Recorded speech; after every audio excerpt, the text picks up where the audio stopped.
यीशु मैं तुझ पर भरोसा करता हूँ, दया का द्वार खुला है। प्रिय भाई एवं बहनों, आज पास्का के दूसरे रविवार को कलीसिया दिव्य करुणा रविवार का भव्य पर्व मनाती है। यह पास्का पर्व रहस्य के हृदय से निकलता है। यह एक ऐसा दिन है जो संसार के लिए ईश्वर की अनंत दया को समर्पित है, जो प्रभु यीशु के दुख भोग, मृत्यु और पुनरुत्थान के द्वारा प्रकट हुई है। पास्का पर्व के तुरंत आने वाला यह रविवार हमें ईश्वर की असीम दया को याद दिलाती है, जो पुनर्जीवित मसीह में पूर्ण रूप से प्रकट होती है। इस पर्व की स्थापना संत पापा जॉन पॉल द्वितीय ने वर्ष 2000 में संत फॉस्टीना कोवाल्स्का के संत घोषित करने के समय की थी। संत फॉस्टीना पोलैंड की एक धर्म बहन थी, जिन्हें प्रभु यीशु ने दिव्य करुणा के बारे में विशेष दर्शन दिया था। यीशु ने उनसे कहा, मैं चाहता हूं कि यह दया का पर्व सभी आत्माओं के लिए शरण स्थल और आश्रय हो, विशेष रूप से पापियों के लिए। यीशु ने इस दिन विशेष कृपाओं का वायदा किया, उन लोगों के लिए जो पाप स्वीकार कर और परम प्रसाद श्रद्धा और विश्वास से ग्रहण करते हैं। यह दिन है यीशु पर अपने विश्वास को नवीनीकृत करने का और कहने का कि यीशु मैं तुझ पर भरोसा करता हूँ। यह दिन है पाप स्वीकार करने का। यह दिन है दूसरों पर दया दिखाने का, कर्मों, वचनों और प्रार्थना के द्वारा। मसीह भाई बहनों, दिव्य करुणा रविवार केवल एक निजी भक्ति नहीं, बल्कि यीशु द्वारा दिया गया एक सार्वभौमिक निमंत्रण है, दया में विश्वास करने, क्षमा पाने और दूसरों के लिए दया का स्रोत बनने के लिए। संत यूहन्ना का सुसमाचार अध्याय 20 पद संख्या 19 से 31 में हम पढ़ते हैं, पुनर्जीवित प्रभु डर से बंद दरवाजे के पीछे बैठे प्रेरितों के बीच प्रकट होते हैं और उन्हें कहते हैं, शांति तुम्हारे साथ हो, और अपने पवित्र घाव दिखाते हैं। फिर उन पर पवित्र आत्मा फूंकते हैं और उन्हें पाप क्षमा करने का अधिकार भी देते हैं। आप मसीह भाई बहनों, और इससे हम मान सकते हैं, विश्वास कर सकते हैं कि पाप स्वीकार संस्कार का प्रारंभ होता है। संत थॉमस, जो पुनर्जीवित यीशु पर विश्वास नहीं करते जब तक कि उन्हें यीशु स्वयं ना दिखे और वे स्वयं यीशु को ना देखें, यीशु उन्हें अपने घाव छूने के लिए निमंत्रित करते हैं और कहते हैं, आप विश्वासी मत बनो, विश्वासी बनो। इन दोनों दृश्यों में से हमें दिव्य करुणा का हृदय दिखाई देता है, जहां हम देखते हैं कि यीशु डांटते नहीं, पुनर्जीवित करते हैं। यीशु दोष नहीं देते, वे क्षमा करते हैं।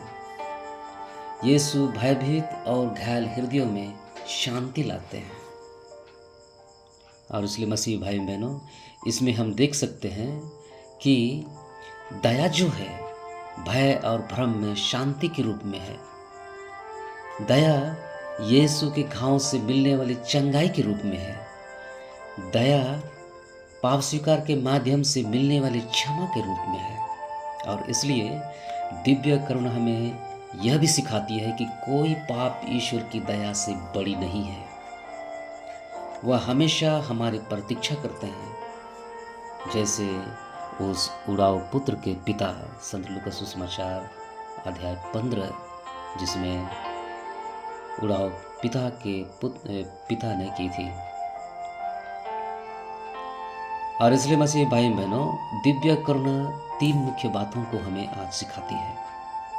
सर्वप्रथम, ईश्वर की दया हमारे पापों से भी बड़ी है।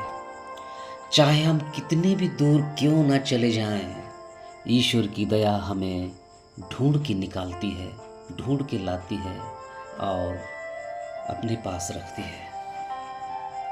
संत पापा जॉन पॉल द्वितीय कहते हैं कि कोई भी पाप ऐसा नहीं है जिसे ईश्वर क्षमा न कर सके। दूसरा, हमें यीशु पर भरोसा करना चाहिए।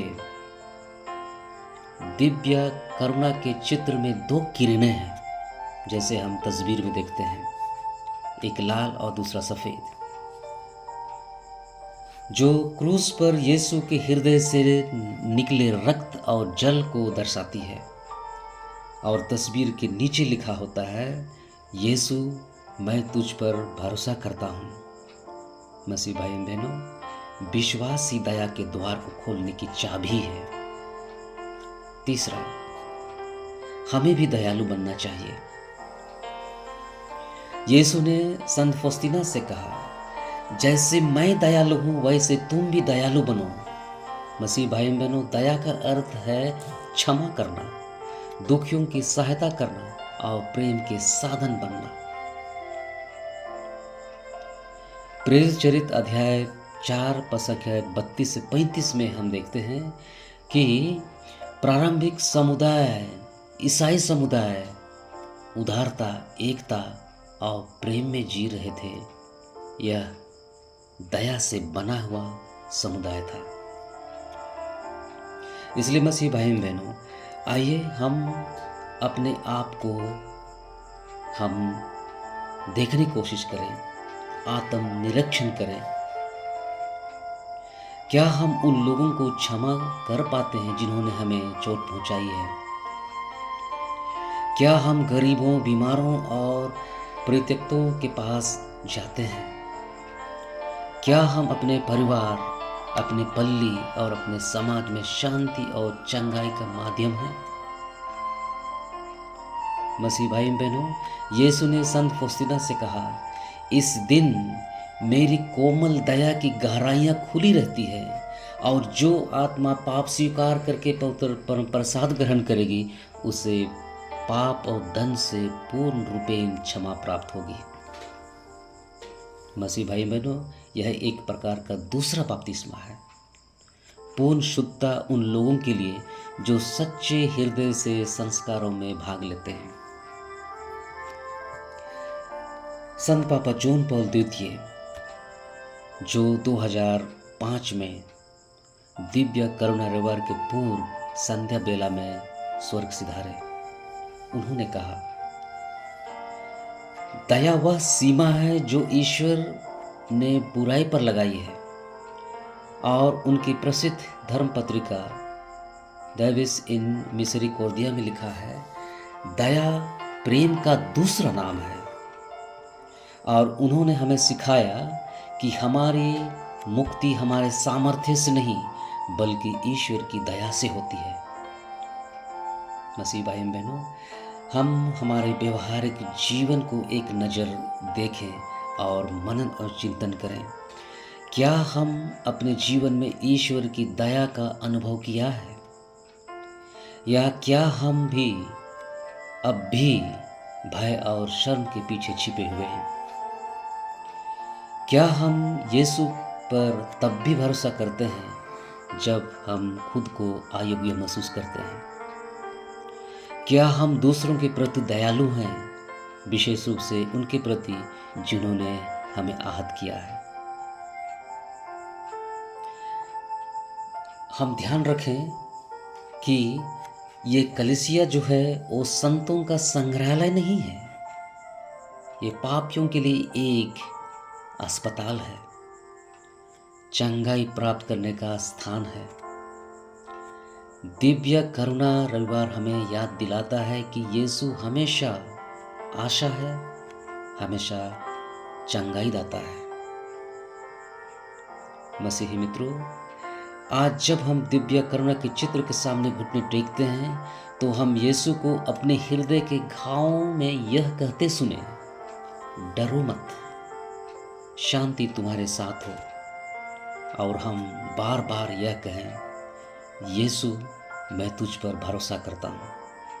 अंततः हम स्वयं भी दया के जीवित चिन्ह बने, एक दूसरे के लिए, अपने परिवारों, समुदायों और संसार में शांति, क्षमा और प्रेम फैलाते हुए, जो आज इसकी सबसे अधिक आवश्यकता है। इसलिए मसीह भाई बहनों, आज के इस पवित्र दिन में आइए हम व्यक्तिगत तौर पर, सामुदायिक तौर पर मनन चिंतन करें और प्रार्थना करें कि हम यीशु पर विश्वास करें, यीशु पर भरोसा रखें और एक साथ एक स्वर में कहें, यीशु मैं तुझ पर भरोसा करता हूँ। आमीन।